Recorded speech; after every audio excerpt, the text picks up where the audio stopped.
Hello viewers, আজ আমি আপনাদের সাথে শেয়ার করছি কেকের একটা রেসিপি। ঘরে বানানো সহজ উপায়ে স্বাস্থ্যকর কেকের রেসিপি।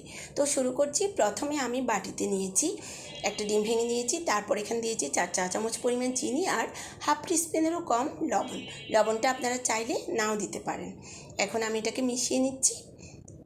এখানে আমি আবারও অ্যাড করছি 2 চা চামচ পরিমাণ চিনি। চিনিটা আমার মনে হয়েছিল কম হবে, সেজন্য বাড়িয়ে দিয়েছি। আপনারা মিষ্টিটা নিজেদের স্বাদ অনুযায়ী দেবেন। এখন আমি এটাকে মিশিয়ে নিচ্ছি। একই নিয়মে মিশাতে হবে। 5 মিনিট মিশিয়েছিলাম, এরপর চিনিটা গলে গেছে। গলে যাওয়ার পরে আমি এখানে অ্যাড করেছি 1 কাপের 4 ভাগের 1 কাপ তেল, সয়াবিন তেল অ্যাড করেছি। এরপর আমি এটাকে আরও কয়েক সেকেন্ড মিশিয়ে নিয়েছিলাম। এখন আমি এখানে নিয়েছি 1 কাপ পরিমাণ ময়দা, আর এখানে দিচ্ছি আমি 2 টেবিল চামচ পরিমাণ গুঁড়ো দুধ। এটাকে দিয়ে আমি একসাথে ছাঁকনিতে চেলে মিশ্রণটাতে মিশিয়ে নেব। মিশ্রণটার উপরে দিয়ে দিচ্ছি ছাঁকনিতে চেলে। এটা চেলে দেওয়ার কারণ হচ্ছে ময়দাতে যদি কোনো রকমের গুটি থেকে থাকে এটা আর মিশ্রণটাতে যাবে না, যার ফলে কেকের ব্যাটারটা খুবই স্মুথ হবে। এখন আমি এটাকে মিশিয়ে নিচ্ছি। একই নিয়মে মেশাতে হবে। হ্যাঁ, মিশিয়ে নিচ্ছি। এটা যদি ঘন হয়, মিশ্রণটা যদি একটু ঘন হয়, তাহলে আমি এখানে আর একটু দুধ মেশাবো। হ্যাঁ, এটা একটু ঘন হয়েছে ভিউয়ার্স, সেজন্য আমি এখানে হাফ কাপ তরল দুধ অ্যাড করছি। দুধটা আগে থেকে জাল করে ঠান্ডা করা ছিল। দুধটা অ্যাড করে দিয়ে আমি এটাকে এখন ঠিক আবারও একই প্রসেসে মিশিয়ে নেব। খুব হালকা হাতে আমি এটাকে মিশাচ্ছি, নাইলে কেকের ব্যাটারটা নষ্ট হয়ে যাবে। এটা প্রায় মেশানো শেষ।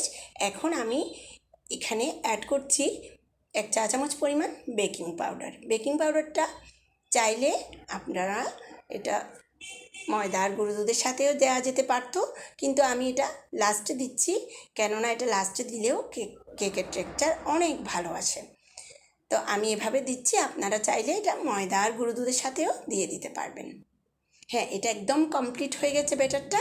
এখন আমি বাটিতে তেল ব্রাশ করে নিচ্ছি আর চুলোতে প্যান গরম করে মিডিয়াম ফ্লেমে প্যান গরম করেছিলাম, রেক বসিয়ে দিয়েছিলাম। আর বাটিতে এখন আমি দিয়ে দিচ্ছি ব্যাটারটা। সমপরিমাণ ব্যাটার দিয়ে আমি প্যানের উপরে বসিয়ে দেব।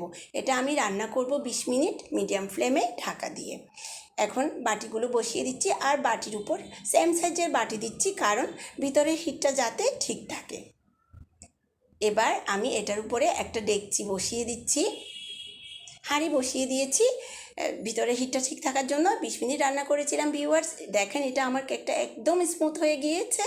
আর এটা আমি এখন ছুরি দিয়ে চেক করে নিচ্ছি। কালারটা তো খুবই সুন্দর এসেছিল। ছুরি দিয়ে চেক করে নিয়েছি, কোনো রকম ভিতর থেকে লাগে নাই ছুরির গায়ে, যার কারণে এটা এখন কমপ্লিট হয়ে গেছে। রান্না কমপ্লিট। এখন আমি এটা বাটি থেকে বের করে আপনাদেরকে দেখাচ্ছি কেকের সফটনেসটা কেমন হয়েছিল। দুটো কেকই আমি বের করে দেখাচ্ছি পরপর। কালারটা খুবই সুন্দর এসেছিলো। আর ভিউয়ার্স, এটা খেতে অসম্ভব মজার হয়েছিল। কেমন লেগেছে আমার কেকের রেসিপি আপনারা অবশ্যই কমেন্টে জানাবেন। আর সাপোর্ট করার জন্য আমাকে অসংখ্য অসংখ্য ধন্যবাদ আপনাদেরকে। সবাই ভালো থাকবেন, সুস্থ থাকবেন। ধন্যবাদ।